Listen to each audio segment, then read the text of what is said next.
Hello and welcome, my dear friends. So today we'll be talking about the 2022 UPSC prelims paper, and within that we'll talk about the history questions.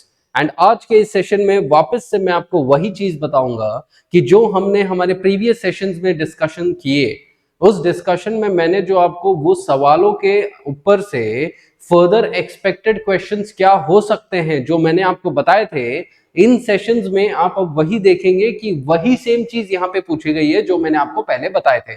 तो basically क्या है कि जो हम previous years questions को analyse करते हैं, उसके अंदर जब हम यूपीएससी के माइंडसेट को समझते हैं तो हमारा प्रीलिम्स क्लियर करने का जो एक्यूरेसी है वो बहुत ज्यादा आसान हो जाता है। मतलब प्रीलिम्स हमारा क्लियर हो जाता है अगर हमने ढंग से पीवाईक्यू के एनालिसिस करे होंगे तो। और उसी हिसाब से मैंने प्रीवियस ईयर्स क्वेश्चन के मेरे प्रीवियस सेशंस के अंदर मैंने वही डिस्कशन किए हैं। तो आज भी मैं आपको वो फैक्ट्स एंड मैं आपको वो जस्टिफिकेशन भी दूंगा, मैं आपको वो वैलिडेशन भी दूंगा। एंड आज के इस सेशन में मेरे प्यारे दोस्तों हम 2022 के इस क्वेश्चन को सॉल्व करेंगे। आइए सबसे पहले हम बात करें तो यहाँ पर the first question is in the government of India act 1919। अब सबसे पहले तो ये एक्ट के बारे में बात करने से पहले मैं आपको ये एक चीज बता दूं कि हमने इसके पहले ये गवर्नमेंट ऑफ इंडिया एक्ट्स के बारे में हमने पहले भी बात करी है, जहां पर मैंने आपको प्रीवियस ईयर सेशन पिछले 3 सालों से मैं आपको बता रहा हूं कि यूपीएससी 1909 के बारे में पूछ सकता है, 1919 के बारे में पूछ सकता है, 1935 के बारे में यूपीएससी पूछ सकता है। और क्या हो गया, 1919 के बारे में पूछ लिया उसने, बहुत सिंपल सा सवाल पूछा ही रहेगा उसने। देखिए, the functions of provincial government, they were divided into reserved and transferred subjects. Which of the following were treated as reserved subjects? ये पूरा स्टेटमेंट प्रीवियस ईयर क्वेश्चन के अंदर दिया गया था और वही सेम चीज रिजर्व्ड एंड ट्रांसफर्ड पीवाईक्यू के क्वेश्चन के अंदर पूछा गया था। उसी सेम के ऊपर इन्होंने ये सवाल पूछ लिया। अब हुआ क्या था कि 1919 में ये जो दो सब्जेक्ट्स आए थे, इसका मतलब ये था कि जो रिजर्व सब्जेक्ट्स हैं वो गवर्नर के पास रहेंगे और जो ट्रांसफर्ड सब्जेक्ट्स हैं वो रहेंगे पॉपुलर मिनिस्टर्स के पास, मतलब जो लोग चुन के आए थे, इलेक्ट होके आए थे, उनके पास आएंगे। ठीक है, तो उसी में से ये पूछ रहे हैं कि भाई रिजर्व सब्जेक्ट्स में से क्या रहेगा। अब क्या वो एडमिनिस्ट्रेशन ऑफ जस्टिस है, लोकल सेल्फ गवर्नमेंट है, लैंड रेवेन्यू है और पुलिस है। अब अगर किसी को ये सवाल आता भी नहीं था, जिसने पढ़ा होगा उसको तो आएगा ही, बट जिसको नहीं आता था वो इसको कैसे सॉल्व कर सकता है कि वो सोच सकता है कि जो गवर्नर या ब्रिटिश अपने पास कौन सी चीजों को रिजर्व करके रखती है, वो ऐसी चीजों को रिजर्व करके रखेगी जिससे उसको इंडिया के ऊपर कंट्रोल बनाए रखा जा सके, उसको छोड़ा नहीं जा सकता था। इसमें से कौन से चीज को वो छोड़ेंगे तो इंडिया के ऊपर से कंट्रोल नहीं छूटेगा, और कौन सी चीज को पकड़ के रखेंगे तो इंडिया के ऊपर कंट्रोल बना रहेगा। वो जस्टिस को जाहिर सी बात है पकड़ के ही रखेंगे, अगर छोड़ देंगे, आसानी कर देंगे तो इंडिया के ऊपर से छूट हो जाएगा। जस्टिस को वो रिजर्व के अंदर रखेंगे। लोकल सेल्फ गवर्नमेंट ठीक है, थोड़ा बीच का है, अगर दे दिया तो भी उसके ऊपर से कंट्रोल हटेगा नहीं इंडिया का। लैंड रेवेन्यू मतलब पैसा, अगर पैसा इजी कर दिया इंडिया के अंदर तो ब्रिटिश का सपोर्ट मतलब कंट्रोल छूट सकता है, और पुलिस भी अगर इजी लीनियंट कर दिया तो भी कंट्रोल छूट सकता है। तो बेसिकली 1, 3 एंड 4 तो हमें पक्का पक्का लग रहा है कि भाई होगा, और 3 ही ऑप्शन हमें देखने हैं क्योंकि लोकल सेल्फ गवर्नमेंट को ये उस टाइम पे छूट दे रहे थे, मतलब काम करने के लिए दे रहे थे। तो 2 को हटा दो तो आंसर इसका क्या बन जाएगा, सी।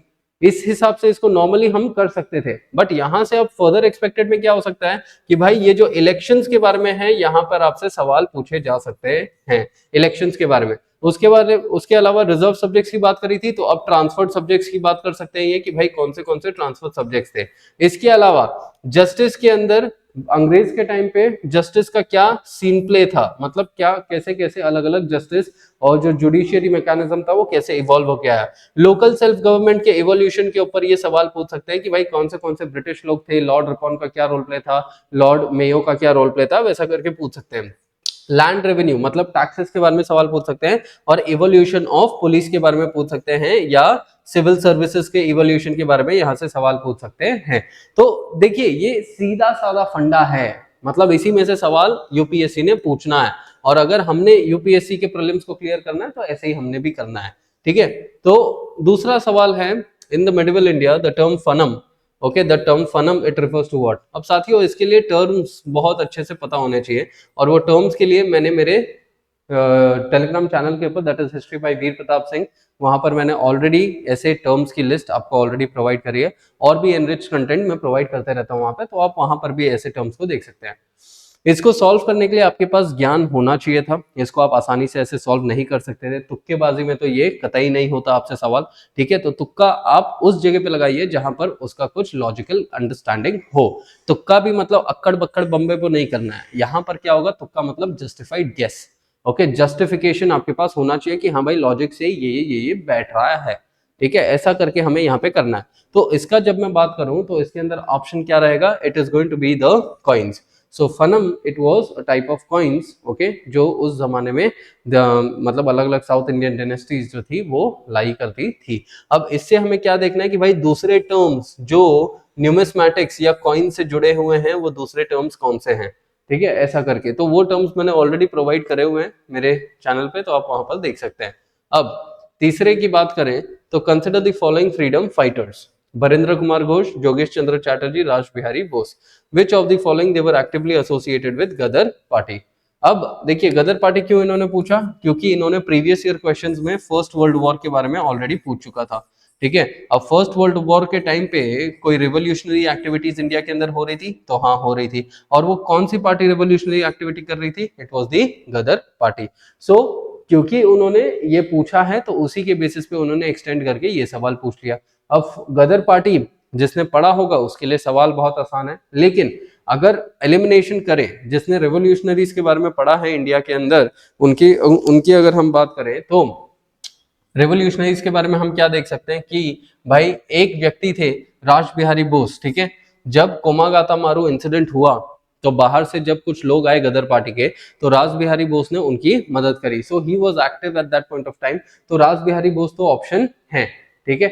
बट इन दोनों की बात करें तो बरिंद्र कुमार घोष ये उस जमाने में जेल में थे। अगर आपने स्वदेशी मूवमेंट ढंग से पढ़ा होगा तो स्वदेशी मूवमेंट के समय पे किस किस को जेल में रखा गया, कितने समय तक जेल में रखा गया, ये भी चीज आप पढ़ेंगे।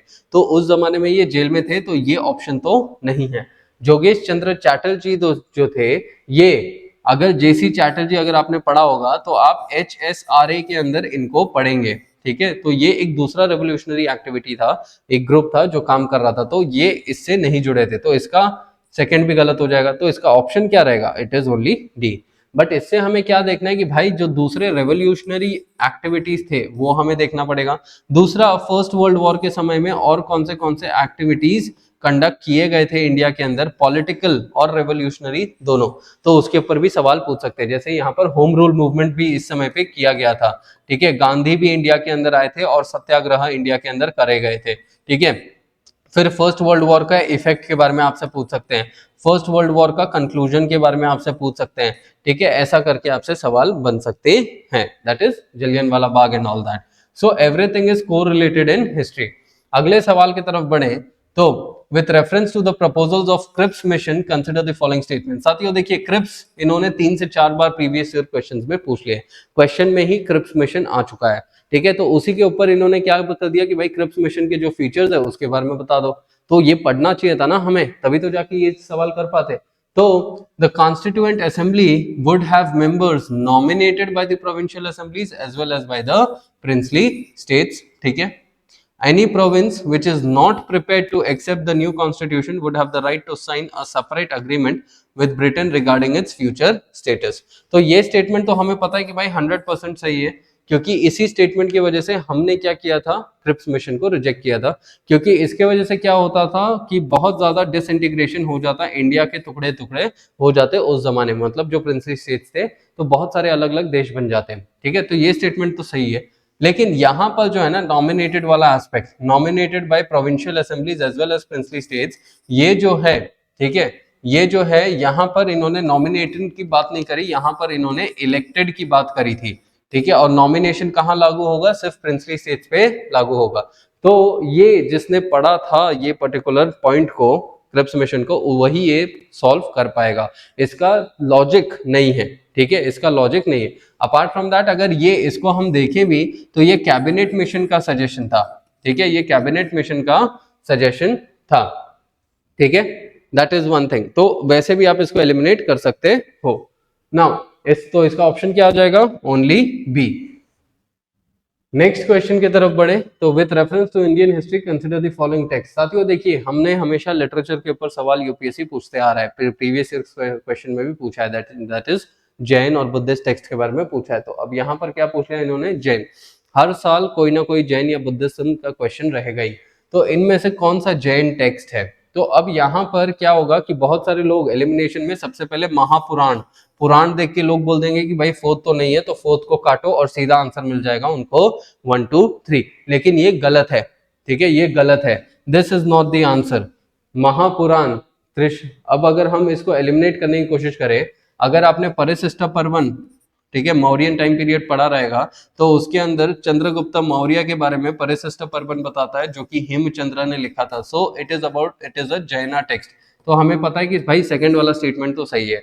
लेकिन अब अगर एलिमिनेशन करें तो बाकी के इसमें एक तो ये एलिमिनेशन हो जाता है, ठीक है, दूसरा ये हो जाता है कि वादना, ठीक है, वादना, आपने कुछ टेक्स्ट पढ़े रहेंगे, दिव्य वादना, ठीक है, ये जो वादना वाले एस्पेक्ट्स हैं, ठीक है, ये जो वादना वाले जो टेक्स्ट होते हैं, ये मेजरली किसके होते हैं, ये बुद्धिस्ट के होते हैं,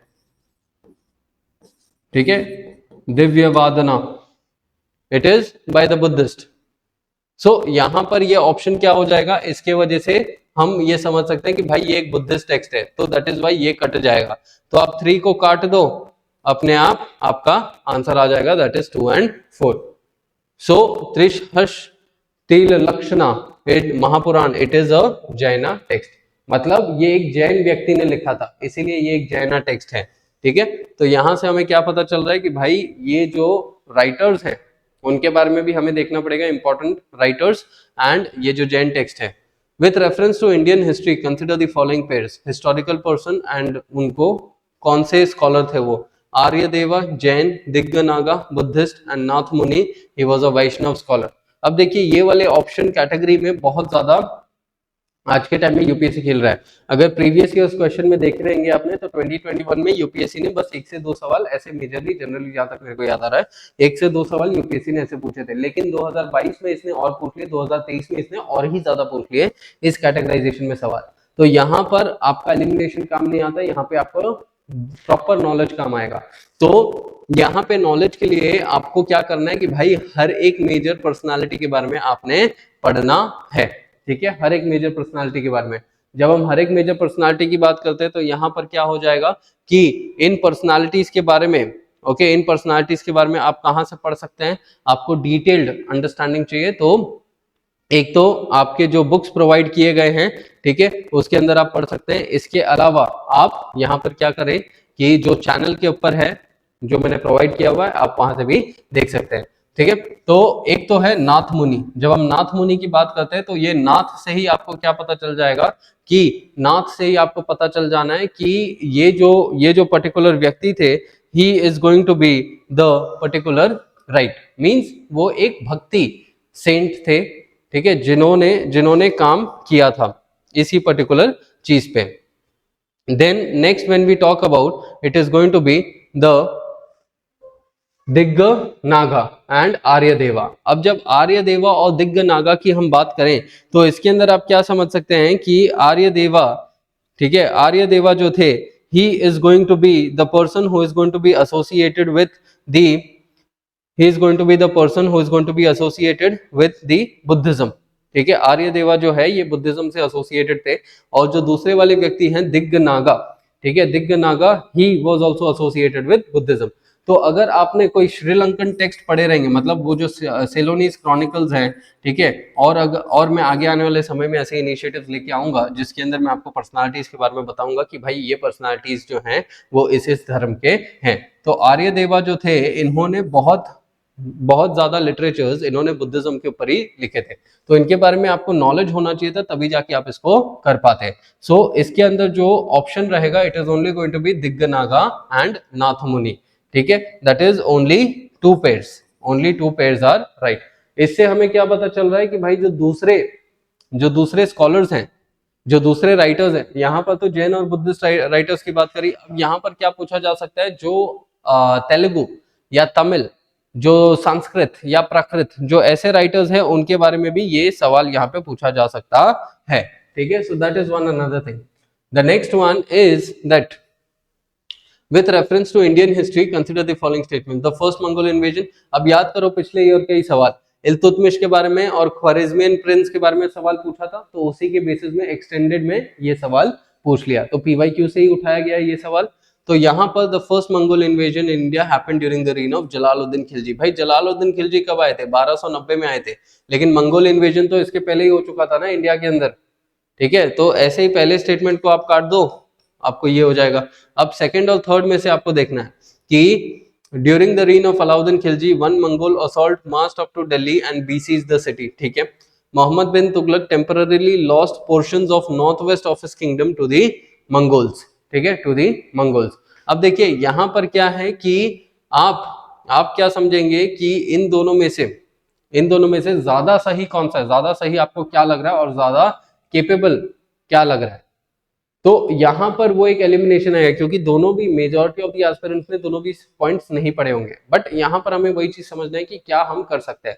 तो इसका आंसर जो होता है बी, ये आपको डीप अंडरस्टैंडिंग से ही पता चलेगा, इसमें कोई एलिमिनेशन नहीं लगेगा, ठीक है। मतलब एलिमिनेशन जो करेगा वहां पर मेजॉरिटी उसका गलत हो सकता है, तो इसका आंसर जो रहेगा सिर्फ बी रहेगा, that is 2। The next one is going to be with reference to Indian history, who of the following were known as Kula Daran।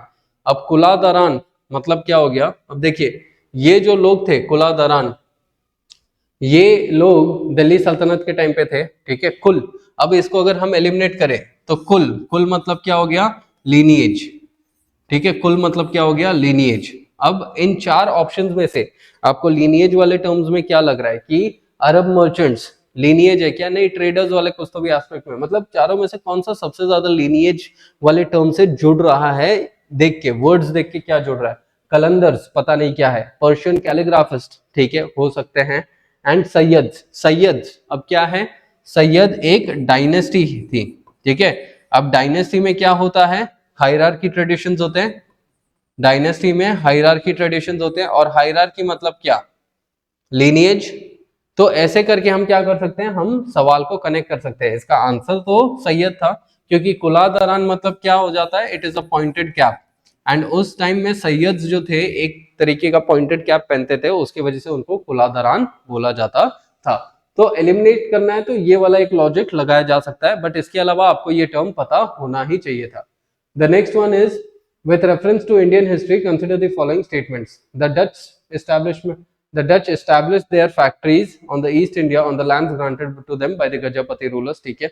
Alphonso de Albuquerque captured Goa from the Bijapur सल्तनत, ये तो साथियों अपने को पता ही होना चाहिए कि हाँ भाई 1510 में ये हुआ, और ये मैंने मेरे टाइमलाइन में भी प्रोवाइड किया है, ठीक है साथियों। टाइमलाइन का बहुत सवाल है, ये टाइमलाइन का ही क्वेश्चन है, तो वैसे टाइमलाइन आपको मेरे चैनल के ऊपर मिल जाएंगे, तो वहां पर भी आप इसे देख सकते हैं। The English East India Company established a factory at Madras on the plot of land leased by a representative of the Vijayanagar Empire, ठीक है। अब अगर एलिमिनेट करें तो एलिमिनेशन में क्या हो रहा है कि सेकंड अपने को पता है, सेकंड तो वही सही है, ठीक है। अब इनमें से एलिमिनेट करें तो सबसे पहला द डच आए कब? डच आएंगे 1605 में इंडिया के अंदर। अब 1605 में जब वो इंडिया के अंदर आएंगे, उस जमाने में गजापति रूलर्स, क्या ये उड़ीसा के अंदर थे क्या गजापति रूलर्स? तो उस टाइम पे नहीं, गजापति रूलर्स उड़ीसा के अंदर नहीं थे, क्योंकि जो विजयनगर, अगर आपको एक कहानी पता रहेगी, विजयनगर एंड द बहामनी, विजयनगर और बहामनी के टाइम पे बहामनी के एक फिरोज शाह तुगलक थे, ठीक है, और विजयनगर थे, तो इन दोनों ने ही, बहामनी और विजयनगर दोनों ने ही उड़ीसा के जो गजापति रूलर्स है उसके ऊपर इन्होंने हमला किया था। तो by the time Dutch India के अंदर आए, Gajapati rulers were not there, okay, so they are going to not get the land from Gajapati rulers but from the local other rulers। so इसी, अगर ये कहानी आपको पता रहेगी तो इससे आप एलिमिनेट कर सकते हो। तो फर्स्ट को अगर आप एलिमिनेट करोगे तो ऑटोमेटिकली आपको अपना आंसर मिल जाएगा। गजापति रूलर्स उड़ीसा के थे, ठीक है, एंड मेजरली साउथ इंडिया के अंदर, अब देखो एस्टैब्लिश द फैक्ट्रीज कहां पर? साउथ इंडिया के अंदर मेजरली इन्होंने आंध्र प्रदेश के अंदर, दूसरा एलिमिनेशन क्या है? आंध्र प्रदेश के अंदर इन्होंने मेजरली फैक्ट्रीज बनाए थे, that is Masulipatnam and all those areas. लेकिन ये जो हैं गजापति रूलर्स, ये उड़ीसा के हैं, ठीक है। तो उड़ीसा के अंदर इतने फैक्ट्रीज नहीं बनाए गए थे in the initial time period, बाद में बनाए गए थे, ओके। सो ऐसे भी एलिमिनेट किया जा सकता है। और हाँ, थर्ड वाला सही है, एलिमिनेशन से हमने देख लिया। तो थर्ड वाला विजयनगर के रिप्रेजेंटेटिव से ही अंग्रेजों ने मद्रास के अंदर 1639 में एक फैक्ट्री बनाई थी। अगला है अकॉर्डिंग टू कौटिल्य's अर्थशास्त्र which of the following are correct? A person could be a slave as a result of judicial punishment. If a female slave bore her master a son, she was legally free. If a son born to a female slave was fathered by her master, the son was entitled to the legal status of the master's son. अब यहाँ पे क्या है साथियों, तीनों statement देखिए। अब कौटिल्य का जो अर्थशास्त्र है वो इतना बड़ा बुक है, ठीक है, कि वो मेजरली हर एक चीज आप पढ़ तो नहीं पाओगे। तो यहाँ पे आपको क्या करना है, लॉजिक से ही जाना है कि कौटिल्य जो है वो समाज को एक दिशा देना चाहते थे। और वहां पर अगर कौटिल्य के विचारधारा को आप समझेंगे तो कौटिल्य का विचारधारा इसी हिसाब का था कि वो अधिकार, सही को सही गलत को गलत, उस हिसाब से इनका फंडा चलता था। तो यहाँ पर a person could be a slave as a result of judicial punishment. तो अगर वो व्यक्ति ने गलत किया रहेगा कुछ इस लेवल का तो स्लेव बनाया जा सकता है। भाई मृत्यु दंड जब दिया जा सकता है तो स्लेव तो बनाया ही जा सकता है ना। तो in that manner we can say that this statement is correct. If a female slave bore her master a son, she was legally free. तो भाई वहां पर जो महिलाओं का शोषण है, अगर कोई महिला का शोषण करता है और मान लो अगर उससे उसको एक बच्चा होता है तो जाहिर सी बात है महिला का स्टेटस ऊपर हो जाएगा, ठीक है। So that was her right, so that is also the statement is there. And for example अगर एक मास्टर है और अगर उसको एक बच्चा होता है कोई स्लेव से और वो लड़का है, ठीक है, तो वो लड़के को क्या अधिकार मिलेगा क्या अपने फादर से? हाँ मिलेगा, तभी तो जाके सोसाइटी नियंत्रण में रहेगी। अदरवाइज सारे मास्टर्स क्या करते, they would have force themselves on the women, so that would have led to creation of a law and order situation, ठीक है, जहां पे लॉ की खुलेआम धज्जियां उड़ाई जा रही है। तो वो चीज ना हो, इसके वजह से ये वाला स्टेटमेंट भी शायद हो सकता है, क्योंकि ये चीज अगर रहेगा कि प्रॉपर्टी के ऊपर अधिकार रहेगा उस बच्चे का भी जो एक फीमेल स्लेव से हुआ है उस मास्टर को, तो वो मास्टर अपने आप को हमेशा कंट्रोल में रखेगा कि नहीं, I shouldn't do anything wrong, otherwise मेरा आधा जायदाद चले जाएगा। So in that statement also this aspect is correct. So the answer for this is 1 2 3। तो ऐसे करके आप उसको थोड़ा तोड़ मरोड़ के आप लॉजिक लगा सकते हो। द नेक्स्ट वन इज कौन से एरियाज हैं, कौन से रॉक एडिक्स हैं और कौन से साइट्स पे। साथियों ये सवाल भी पहले आ चुका है और अभी वापस से पूछा और अब वापस से पूछेंगे ये लोग। सो ये मैंने मैपिंग के अंदर मेरे टेलीग्राम चैनल के ऊपर दिया ही हुआ है कि कौन से साइट्स हैं वगैरह ये सब, तो ये आप उससे गो थ्रू कर सकते हो। सो अगर मैं एलिमिनेट करूं तो धावली, आपने कहानी सुनी रहेगी धावली, इन द धावली केव्स और इन द धावली एरिया, ठीक है। सो भुवनेश्वर, धावली केव्स जो हैं वो भुवनेश्वर है। भुवनेश्वर कहाँ पे है? उड़ीसा, तो ये स्टेटमेंट सही है। एरागुडी जो है वो आंध्र प्रदेश के अंदर ही है, तो ये भी स्टेटमेंट सही है, ठीक है। जौगाड़ा साउथ इंडिया के अंदर आता है और कलसी उत्तराखंड के अंदर आता है, ठीक है। सो ये दोनों स्टेटमेंट्स गलत है। ये प्योर मैपिंग वाला ही क्वेश्चन था, तो इसका आंसर क्या रहेगा? B, only 2। इससे क्या पता चलेगा कि भाई अशोका बुद्धिज्म को फॉलो करते थे, ठीक है। तो इन एरियाज के अंदर बुद्धिस्ट साइट कौन से हो सकते हैं, इसके ऊपर सवाल पूछा जा सकता है। इसके अलावा दूसरे रॉक एडिक्ट्स कहां पर थे और उनके अलग अलग कंटेंट्स क्या थे, उसके ऊपर सवाल आपसे पूछा जा सकता है, ठीक है।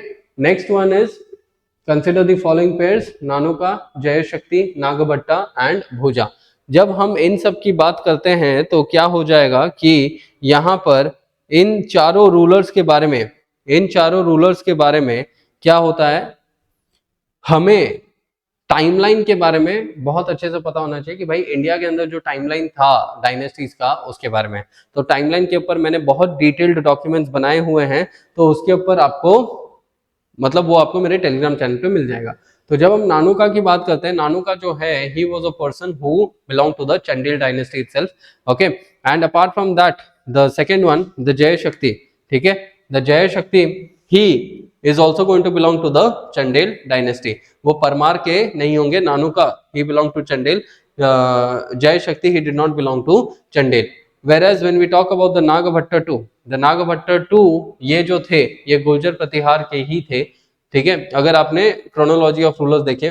Whereas भोजा भी जो हैं वो गुर्जर प्रतिहार के ही हैं, वो राष्ट्रकूटास के नहीं थे, ठीक है। ये भी ये सॉरी भोजा जो हैं वो परमार डायनेस्टी के थे, Parmar that is the the Rajput dynasties था परमार, ठीक है, तो भोजा परमार्स के थे, राष्ट्रकूटास के नहीं थे।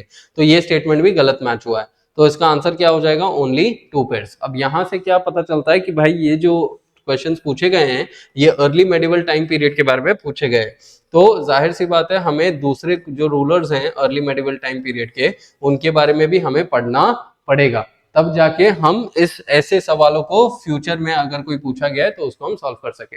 अगला सवाल है, which one of the following statements about the Sangam literature in ancient South India is correct? अब साथियों संगम लिटरेचर की बात करें तो हमें पता है कि भाई ये जो अलग अलग पोयम्स जो बनाए गए थे संगम लिटरेचर में, वो 2 भागों में थे, वो थे अकम एंड वो थे पूरम, ठीक है। अकम मतलब जो भी चीजें इंटरनल लेवल पे एक इंसान झेलता था, दैट इज लव, और जो इमोशंस वगैरह थे, जो उसकी श्रद्धा थी, भावनाएं थी, उन सब के बारे में जो पोयम्स बनाए जाते थे, ठीक है, वो अकम पोयम्स थे। वेरस जो भी एक्सटर्नल सोसाइटी के बारे में पोयम्स लिखे जाते थे, मतलब समाज कैसा है, ठीक है, महिलाओं का स्टेटस कैसा है, religion, culture, society, discrimination and all this, war and everything, वो सब के ऊपर जो पोयम्स लिखे जाते थे उसको बोला जाता था पूरम पोयम्स। तो यहाँ पर यूपीएससी क्या कर रहा है ना, पहले उसने थीम के ऊपर पूछा, देन सब थीम, देन उसका सब थीम, देन उसका सब थीम, ऐसे करके यूपीएससी सवाल पूछते जा रहा है। सो अब इनमें से कौन सा स्टेटमेंट करेक्ट है कि भाई संगम लिटरेचर के अंदर क्या मेंशन्ड है? Sangam poems are devoid of any reference to material culture. भाई कैसे? पोयम्स है, मैंने अभी आपको बताया, पोयम्स अगर पूरम पोयम्स रहेंगे तो वो एक्सटर्नल सोसाइटी के बारे में बता रहे हैं, और एक्सटर्नल सोसाइटी मतलब अमीर गरीब जो भी समाज के अंदर चल रहा है उसके बारे में वो बताएंगे, तो मटेरियल कल्चर के बारे में तो बताएंगे ही, तो फर्स्ट स्टेटमेंट गलत है। The social classification of varna was known to Sangam poets, ठीक है। Sangam poems have no reference to warrior ethic, क्या ऐसा है क्या? नहीं भाई, वो भी तो पूरम पोयम का ही पार्ट रहेगा ना, कि भाई एक्सटर्नल लेवल पे अगर वॉर हो रहा है तो वो वॉर के लिए जो कहानियां, वो गाने, वो जो जज्बे वाले गाने गाए जाते थे, वो तो एक्सटर्नल, वो पूरम पोयम्स ही होंगे। तो how how can it not have a warrior ethic? Sangam literature refers to magical forces as irrational, ठीक है। क्या कोई भी कहानी मैजिकल फोर्सेस को इरैशनल बोलती है क्या? पूरे सारे के सारे संगम पोयम्स क्या मैजिक को इरैशनल बोलते होंगे क्या? चलो मान लेते हैं कि सारे बोलते होंगे, लेकिन एक तो ऐसा होगा जो उसको रैशनल बोलेगा, तो ये स्टेटमेंट अपने आप में ही क्या हो रहा है, एक्सट्रीम हो रहा है, तो ये भी गलत है। तो इसका आंसर क्या हो जाएगा? बी, बिकॉज संगम पोयम्स बताते थे, ठीक है, वर्ना के बारे में, क्लासिफिकेशन, सोसाइटी के क्लासिफिकेशन के बारे में, हायर कास्ट लोअर कास्ट, ऐसे। तो ये एक पॉइंट हो गया। अब इसके अंदर क्या हो गया कि संगम पोयम्स के अंदर अकम पोयम्स क्या क्या चीजों के बारे में बात कर रहे हैं, पूरम पोयम्स क्या क्या चीजों के बारे में बात कर रहे हैं, उसके ऊपर सवाल पूछा जा सकता है। इसके अलावा साउथ इंडिया के अंदर वर्ना के बारे में सवाल पूछा जा सकता है, या वॉरियर, वॉरियर का जो अलग अलग टर्म्स है, वॉरियर एथिक्स है साउथ इंडिया के संगम एज के टाइम पे, उसके बारे में यहाँ पे सवाल पूछा जा सकता है। द नेक्स्ट वन इज योग Vashishtha was translated into Persian by Nizamuddin Panapati during the reign of whom? अब यहाँ पर मेरे प्यारे भाइयों एंड बहनों, यहाँ पर देखिए कि इन चारों में से योग Vashishtha was translated into Persian, योग वशिष्ठ क्या है? ये एक संस्कृत लिटरेचर है, ये एक जब ब्राह्मणिकल लिटरेचर है, तो इसको पर्शियन के अंदर ट्रांसलेट इन चारों में से कौन करवाएगा? हुमायूं के पास तो टाइम ही बहुत कम था, तो वो भाई तो नहीं करवा पाएंगे। शाहजहां, औरंगजेब और अकबर, इन तीनों में से सबसे लिबरल कौन रहता होगा, सबसे सेक्युलर कौन था? सो सेक्युलर में तो और अकबर ही था ना, तो अकबर था तो उसी ने करवाया होगा, तो इट वाज अकबर। सो यहां से आप ये लॉजिक लगा सकते हो कि भाई ये अकबर था, तो इसके लिए अकबर करवा सकता है। The next one is the world's tallest statue in sitting pose of Ramanuja was inaugurated by the Prime Minister at Hyderabad. Which one of the following statements correctly represents the teachings of Ramanuja? ठीक है, सो भक्ति movement के रामानुजाचार्य एक बहुत बड़े भक्त रहे हैं, ये मतलब प्रोपोनेंट रहे हैं वशिष्ठ अद्वैतवाद में, इनका टीचिंग है, ठीक है। तो इनमें से कौन सा, ये करंट अफेयर्स का क्वेश्चन था उस जमाने में। So the best means of salvation was devotion, ठीक है। Vedas are eternal, self existent and holy authoritative. अगर आप भक्ति मूवमेंट आपने पढ़ा होगा तो आप ये चीज समझेंगे कि जो भक्ति मूवमेंट था वो निर्गुण और सगुण वाले एस्पेक्ट पे बेस्ड था, ठीक है। वेदास का उसके अंदर एस्पेक्ट नहीं था, और अगर वो वेदास बोल भी रहे हैं तो वो होली अथॉरिटेटिव नहीं होंगे, तो ये बहुत एक्सट्रीम पॉइंट है। Logical arguments were essential means for highest bliss. अगर आपको निर्वाणा, अगर आपको सैल्वेशन चाहिए तो लॉजिकल आर्ग्यूमेंट्स आपके होने चाहिए। Salvation was obtained through meditation, अगर आप सिर्फ मेडिटेशन करोगे तो होगा क्या? नहीं। Salvation was obtained through meditation, ये योगा फिलोसॉफी का पार्ट था, ठीक है, ये ऐसा नहीं है। लॉजिकल आर्ग्यूमेंट जो हैं ये कहीं ना कहीं ये न्याय फिलोसॉफी का पार्ट था, ठीक है, ये न्याय फिलोसॉफी जो ऑर्थोडॉक्स फिलोसॉफी थे उसका। तो अगर हम ऐसे एलिमिनेट करें तो बचता क्या है, ये। सो ये जो लोग थे, ठीक है, the Ramanujacharya, he believed in the highest devotion, ठीक है, डिवोशन टू गॉड ही आपको एकमात्र सैल्वेशन का पार्ट रहेगा, ठीक है। So the next question is Somnath temple के बारे में यहाँ पे सवाल पूछा गया है कि भाई सोमनाथ टेम्पल जो इनॉग्रेट किया गया था उनमें से कौन से स्टेटमेंट सही है। Somnath temple it is one of the Jyotirlingas, ठीक है। सो इसका जो कंटेंट है ये मैं प्रीलिम्स के पहले और ज्यादा एनरिच करके अलग अलग जो टेम्पल्स हैं वो मैं मेरे टेलीग्राम चैनल पे डालूंगा, ठीक है, तो वहां से आप ले सकते हैं इसको। तो yes, Somnath temple is one of the Jyotirlinga, ये तो पता ही है। Description of Somnath temple was given by Alberuni, बहुत सारे लोगों को ये चीज नहीं पता थी, बट इसको आप टैकल कैसे कर सकते थे ये स्टेटमेंट को। भाई अल बेरूनी जो है वो किसका कोर्ट पोएट था, वो गजनी का कोर्ट पोएट था। और गजनी के बारे में हमें क्या पता है कि भाई ये आया था और इसने सोमनाथ टेम्पल को लूटा, ठीक है, 1025 में सोमनाथ टेम्पल को इसने लूटा और इसी का कोर्ट पोएट था अल बेरूनी। तो क्या अल बेरूनी सोमनाथ टेम्पल के बारे में नहीं लिखेगा जबकि वो गजनी के कोर्ट पोएट में ही था, तो जाहिर सी बात है लिखेगा ना। So that was one statement that you can have given. A description was given by Al-Biruni and this is there. Pran Pratishthan of Somnath Temple was done by the president of so अब ये सवाल किसी को भी नहीं पता, ये point किसी को भी नहीं पता था, लेकिन जब आप गजनी के बारे में पढ़ते हैं और गजनी सोमनाथ के ऊपर रेड करता है, जब आप ये सवाल के बारे में पढ़ते हैं तो ये पढ़ने के बाद आप जब और डीपर लेवल पे थोड़ा बहुत रिसर्च कर लेते हैं, थोड़ा बहुत एक स्टेप आगे ले लेते हैं, तो उस टाइम पे आपको ये वाला पॉइंट क्लियर हो जाता कि नहीं, उस टाइम पे एस राधा कृष्णन ने नहीं बट डॉक्टर राजेंद्र प्रसाद ने इसका प्राण प्रतिष्ठान किया था। So third statement is wrong, the answer is only A. तो you need to just take one step ahead वहां पर, और वहां से आप इस क्वेश्चन को सॉल्व कर सकते थे। तो साथियों इसी के साथ इस सेशन को हम समाप्त करते हैं यहाँ पे। एंड आज आपको ये चीज और ज्यादा वैलिडेशन के साथ मिल चुका रहेगा कि जो हम प्रीवियस ईयर्स के अंदर कर रहे हैं वही सेम चीज को रिपीट करके ये हर साल पूछ रहे हैं यूपीएससी। तो ये इतना आसान है यूपीएससी के प्रीलिम्स को क्लियर करना, बस थोड़ा सा दिमाग लगाना पड़ेगा। So with this I thank every one of you for watching this session and stay safe, study well and ऐसे ही पीवाईक्यू एनालिसिस करते रहें, हमारे साथ जुड़े रहें और ज्यादा ज्ञान बटोरें आप और उसे एग्जामिनेशन के अंदर apply. So with this thank you everybody.